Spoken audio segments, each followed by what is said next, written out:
Sampai Allah Ta'ala sebut, bagi warning dalam Al-Quran, dalam surah Nisa, Allah sebut, wala tankihu ma nakaha aba'ukum minan nisa. Jangan kamu berkahwin dengan perempuan yang berkahwin dengan ayah kamu. Siapa yang kahwin dengan ayah kita? Mak kita. Kita tak boleh kahwin dengan mak kita.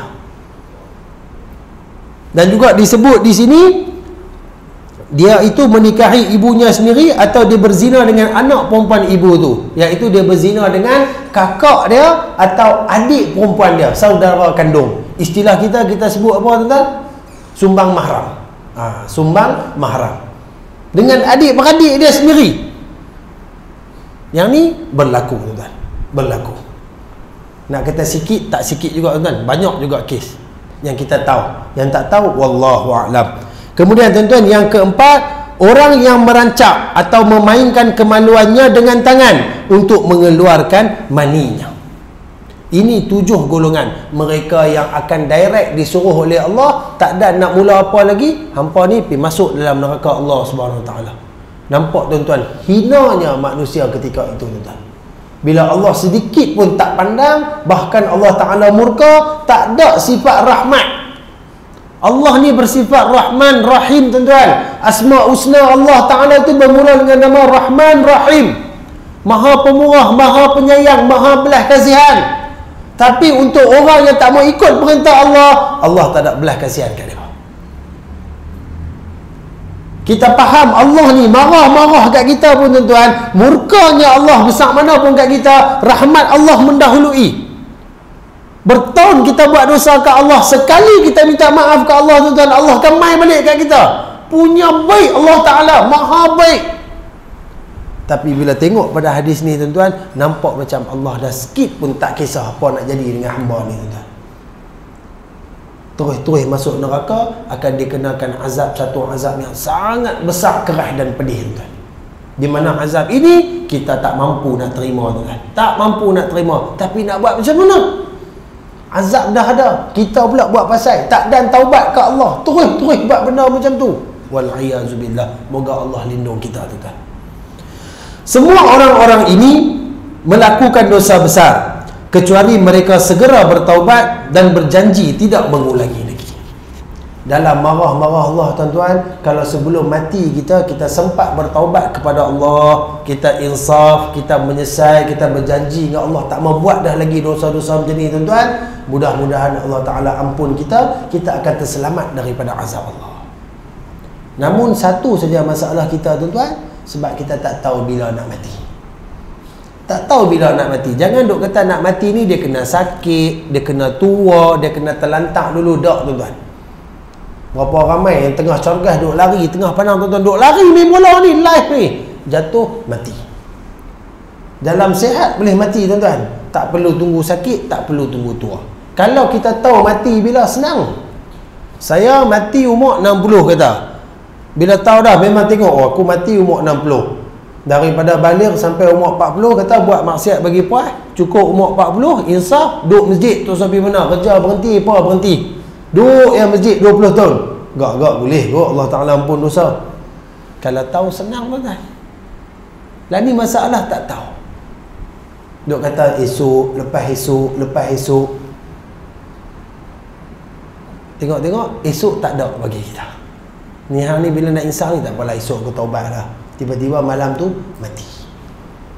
Hak tu peristiwa ngeri tuan-tuan. Satu kisah yang cukup ngeri. Bila tak dan taubat ni tuan-tuan, Allahu Akbar, tak tahu nak kata macam mana. Sebab dia akan mula daripada mana? Mula daripada masuk barzah lagi.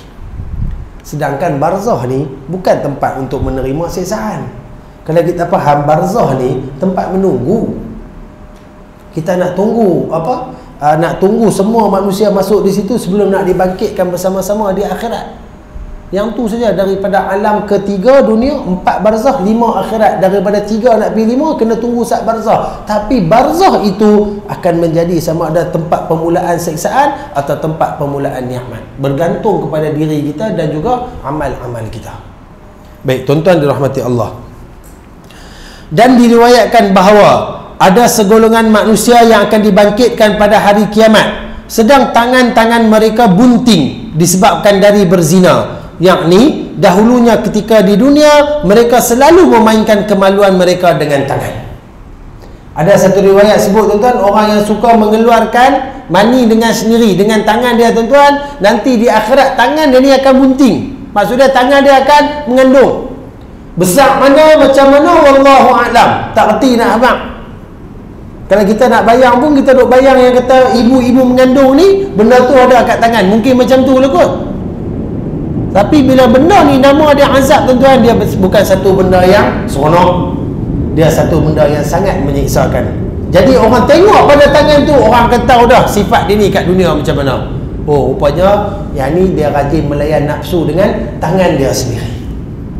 Disebut di dalam satu riwayat. Dan diriwayatkan bahawa di antara perbuatan kaum Lut, iaitu bermain catur dengan maksud berjudi, berlawan burung, berlawan di antara anjing, lawan menanduk antara kambing, antara ayam jantan, memasuki pemandian umum, yakni mandi di tempat awam tanpa kain basahan, suka mengurangkan ukuran dan timbang. Ingatlah, celaka bagi siapa yang melakukannya.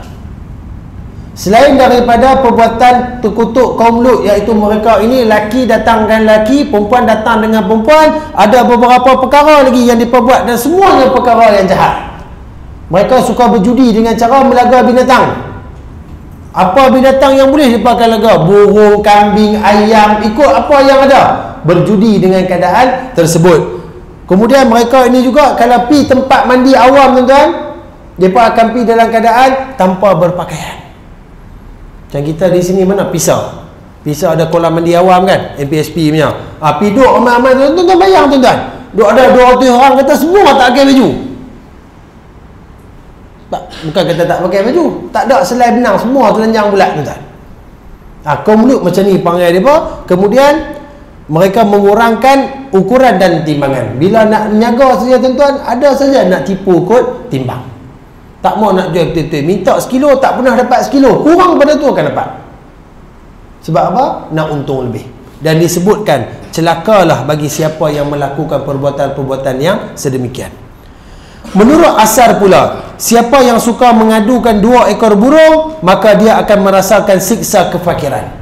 Siapa yang rajin berjudi dengan cara duk melaga binatang, maka Allah Ta'ala akan uji kita, timpakan kita dengan kesusahan dalam bentuk miskin, fakir. Kalau kata duit tak pernah cukup ni tuan-tuan, tuan-tuan boleh tengoklah orang rajin duk bersabung ni tuan-tuan. Dan ni yang tinggal mungkin sabung ayam lah kot. Walaupun dia menang tuan-tuan, duit tu tak ada berkat. Duit tu akan habis macam tu saja, bahkan tak cukup lagi dengan apa yang dia dapat. Menurut Ibnu Abbas radhiyallahu anhuma pula, orang yang melakukan liwat apabila ia mati tanpa terlebih dahulu bertaubat, maka dia akan disumpah dalam kubur dia menjadi babi. Ibnu Abbas sebut, siapa yang liwat, dia ni yang tak ada nafsu kat perempuan, suka kat lelaki, bahkan melakukan seks sesama lelaki, dalam kubur akan dirubah wajahnya menjadi seekor babi. Dan dia akan bangkit dengan wajah tu lah tuan-tuan. Bila masuk kubur macam tu, bangkit pun macam tu. Mana nak letak muka kat mahsyar tuan-tuan, seluruh manusia akan tengok kita tuan-tuan, nak tahu muka tak mana. Main-main muka babi. Allahu Akbar. Hari ni kita duk hina, kita duk keji. Yang tu yang akan jadi pada mereka yang melanggar perintah Allah Subhanahu Wa Taala. Baik tuan-tuan, tengok balik pada kitab kita. Nabi SAW turut menjelaskan tentang akibat melakukan liwat, iaitu dengan sabda baginda yang berbunyi, la yanzurullaha ila rajuli ata rajulan aw imra'atan fid dubur. Maksudnya, Allah tidak akan memandang, yakni murka kepada orang lelaki yang menyetubuhi lelaki atau menyetubuhi perempuan melalui duburnya. Tuan-tuan, kita berkahwin pun tuan-tuan, memanglah Allah Ta'ala sebut nisa'ukum harsul lakum fa'tu harsakum anna syi'tum. Perempuan-perempuan bagi kamu itu adalah seperti ladang, maka kamu buatlah apa yang kamu nak buat kat ladang kamu. Tetapi tuan-tuan, ada beberapa tempat yang kita dilarang sentuh. Yang tu tuan-tuan pun tahu, suami isteri semua tahu. Ada satu tempat yang memang Islam larang kita sentuh pada isteri kita, iaitulah duburnya. Kalau lelaki dengan lelaki, depa kacau apa tuan-tuan? Depa kacau dubur. Melakukan persetubuhan melalui dubur. Dan kalau dengan isteri kita, jangan sekali-kali. Sebab benda ini akan menyebabkan Allah tidak akan memandang kita. Tuan-tuan, kalau Allah tak pandang, agak-agak Nabi nak tengok tak? Yang kita hari tu baru-baru ni maulud Nabi, tuan-tuan, duk minta lah, ya Rasulullah, isfa' lana, syafaat aku, tolong aku.